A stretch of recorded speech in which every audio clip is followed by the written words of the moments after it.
Assalamualaikum warahmatullahi wabarakatuh. Di sini kami akan mempresentasikan hasil diskusi kami tentang praktik kebank sentralan di Vietnam. Perkenalkan, nama saya Nanda Wahyu Aprilia dan teman saya Vivin Meilani, Aida Diah Putri, dan Septika Dian Rahayu. Yang pertama, ada sistem keuangan. Di Vietnam, keuangan masih berkembang dengan perbankan sebagai sektor dominan. Namun, Vietnam menghadapi tantangan dalam meningkatkan inklusi keuangan dan mengurangi dolarisasi. Yang kedua, ada kelembagaan bank sentral. Bank sentral dalam hal ini SBV sebagai sistem otoritas moneter yang mengatur sistem keuangan. SBV bertanggung jawab atas stabilitas harga, nilai tukar, dan pengelolaan cadangan devisa. Yang ketiga, ada kedudukan dan perkembangan bank sentral. SBV memiliki kedudukan sebagai institusi utama yang mengelola kebijakan moneter dan mengawasi sektor perbankan. Baik, selanjutnya ada konsep independensi bank sentral. Di Vietnam, independensi FBF masih terbatas, sehingga mempengaruhi kredibilitas kebijakan moneter. Penguatan independensi dapat membantu Vietnam mengelola inflasi dan volatilitas nilai tukar dengan baik. Selanjutnya ada peran makro bank sentral. SBF memainkan peran makro dalam menjaga stabilitas ekonomi melalui pengelolaan kebijakan moneter, stabilitas nilai tukar, dan pengendalian inflasi. Di Vietnam, peran makro bank sentral mencakup pengurangan dolarisasi, pengelolaan cadangan devisa, dan stabilitas sektor keuangan.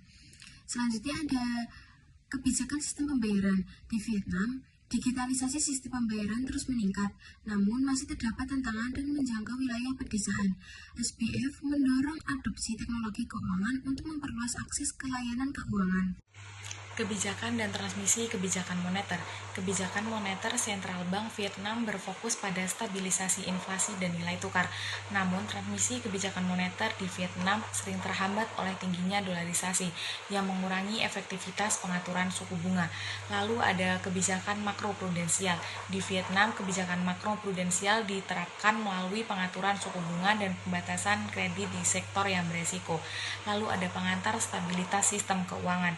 Tantangan utama dalam stabilitas sistem keuangan di Vietnam adalah kredit macet dan ketergantungan pada mata uang asing. Bauran kebijakan bank sentral.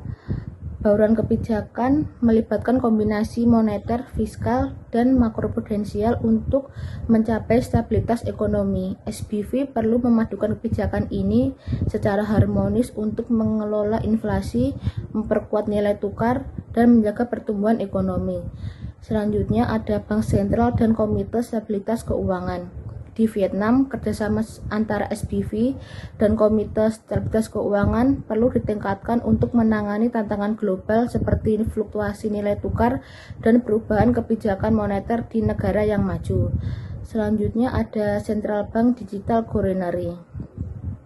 Vietnam memanfaatkan CBDC untuk mengurangi dolarasi dan meningkatkan inklusi keuangan, terutama di wilayah pedesaan dan masyarakat yang belum mengenal perbankan. Kesimpulan dari materi kali ini yaitu sistem keuangan mendukung stabilitas ekonomi melalui kebijakan moneter, sistem pembayaran, dan makroprudensial.